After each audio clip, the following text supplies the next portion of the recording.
बिस्मिल्लाहिर्रहमानिर्रहीम। अस्सलाम वालेकुम वीवर्स, मैं हूं एडवोकेट एहसन कुरैशी। आज हम डिस्कस करेंगे 26वीं आइनी तरमीम के बाद गवर्नमेंट ने जुडिशल कमीशन का क़याम अमल में लाया है। 12 रुकनी जुडिशल कमीशन की तश्कील दे दी गई है। उस 12 रुकनी जुडिशल कमीशन में कौन कौन शामिल है और जुडिशल कमीशन का जो पहला इजलास है, यानी कि 26वीं आइनी तरमीम के तहत बने गए जुडिशल कमीशन का पहला इजलास वो 5 नवंबर को ट्यूसडे को सुप्रीम कोर्ट बिल्डिंग में बुला लिया गया है। जुडिशल कमीशन की सरबराही जो है वो chief justice of Pakistan Yahya Afridi साहब करेंगे। हमने ये डिस्कस करना है कि क्या जस्टिस मंसूर अली शाह साहब भी आइनी बेंच के सरबराह होंगे। आइनी बेंचेस की तश्कील का मरहला जुडिशल कमीशन के अजलास में तय होगा और फ़ाइनल होगा, और जुडिशल कमीशन के उसी अजलास में ये भी तय किया जाएगा कि आइनी बेंच का सरबराह कौन होगा। आइनी बेंच का सरबराह जो सीनियर मोस्ट जज होगा यकीनन वही होगा। अब देखना यह है कि क्या जस्टिस मंसूर अली शाह साहब सीनियर मोस्ट जज के तौर पर आइनी बेंच के सरबराह बन सकेंगे या नहीं, इसके ऊपर आज हम डिस्कस करेंगे। इससे पहले कि मैं अपनी वीडियो का बाकायदा आगाज़ करूं, आपसे गुजारिश है अगर आप मेरे चैनल पर नए हैं तो इस चैनल को सब्सक्राइब कर लें और इस वीडियो को भी ज़्यादा से ज़्यादा लोगों तक शेयर करें ताकि ये मालूमाती वीडियो ज़्यादा से ज़्यादा लोगों तक पहुंचाई जा सके। 26वीं आइनी तरमीम के बाद गवर्नमेंट ने जुडिशल कमीशन की नुमाइंदगी के लिए अपोजिशन से और ट्रेजरी बेंच के जो अरकान हैं उनको नॉमिनेट किया, सेनेट से और इसी तरह नेशनल असम्बली से। सेनेट से फ़ारूक एच नायक, शिबली फराज और जो नेशनल असम्बली है वहाँ से उमर अयूब साहब, खुर्शीद शेख आफ्ताब साहब, उनके नाम जो है वो दिए गए। और इसी तरह अटर्नी जनरल भी जुडिशल कमीशन का हिस्सा होंगे। जो लॉ मिनिस्टर हैं आज़म नज़ीर तारड़ साहब वो भी हिस्सा होंगे।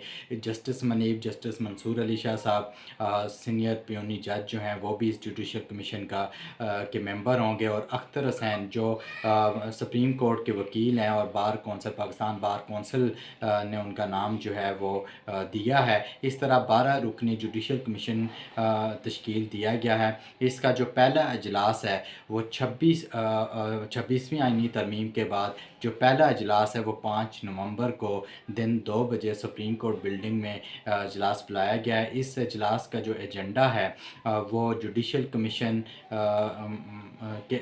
का अजलास का जो मेन एजेंडा है वो कॉन्स्टिट्यूशनल बेंचेस, सुप्रीम कोर्ट में जो कॉन्स्टिट्यूशनल बेंचेस की तश्कील है वो इस अजलास का सबसे अहम और बुनियादी जो है वो नुक्ता होगा। और उसके ऊपर अब देखना ये है कि जो आइनी बेंचेस में कौन कौन से जजेस जाते हैं और जो सीनियर तरीन जज है जो इस वक्त जस्टिस मनीब साहब हैं और जस्टिस मंसूर अली शाह साहब हैं जो सीनियर प्यूनी जज भी हैं, यहिया अफरीदी साहब के बाद सीनियर तरीन जज हैं जस्टिस मंसूर अली शाह साहब। अगर वो अगर वोटिंग होती है तो क्या जस्टिस मंसूर अली शाह साहब जो है आइनी बेंच के सरबराह बन सकेंगे कि नहीं। इस वक्त जो तादाद है वो 12 हैं। 12 में से अगर chief justice of Pakistan justice Munib साहब और जस्टिस मंसूर अली शाह साहब और 2 जो पीटीआई के एमएनए उमर अयूब साहब और सेनेटर शिबली फराज, अगर इनको मिलाकर अगर ये साथ देते हैं जुडिशल कमीशन में मंसूर शाह साहब का तो 5 वोट इनके होंगे। जबकि दूसरी तरफ जो अमीनुद्दीन खान साहब हैं, अटर्नी जनरल हैं, लॉ मिनिस्टर हैं, उसके साथ साथ जो पाकिस्तान बार कौंसिल का नुमाइंदा है और दूसरे जो एमएनएज़ हैं तो उनकी तादाद जो है वो 7 बनती है। अगर जस्टिस अमीनुद्दीन ख़ुद ही वो डिक्लाइन कर जाते हैं और वो कहते हैं कि जस्टिस मंसूर अली शाह साहब को ही बनाना चाहिए तो फिर ये जस्टिस मंसूर अली शाह साहब का जो है वो चांस बन सकता है। और उनके लिए उसमें सिर्फ देखना ये है कि जस्टिस अमीनुद्दीन अगर डिक्लाइन करते हैं और वो कहते हैं कि चूँकि गवर्नमेंट की कोशिश होगी कि जस्टिस अमीनुद्दीन खान साहब को आइनी बेंच का सरबराह लगाया जाए, ताहम अगर यहिया अफरीदी साहब और जस्टिस जो मनीब हैं, अख्तर हैं, वो अगर उनको कायल कर लेते हैं कि नहीं जो सीनियर मोस्ट जज हैं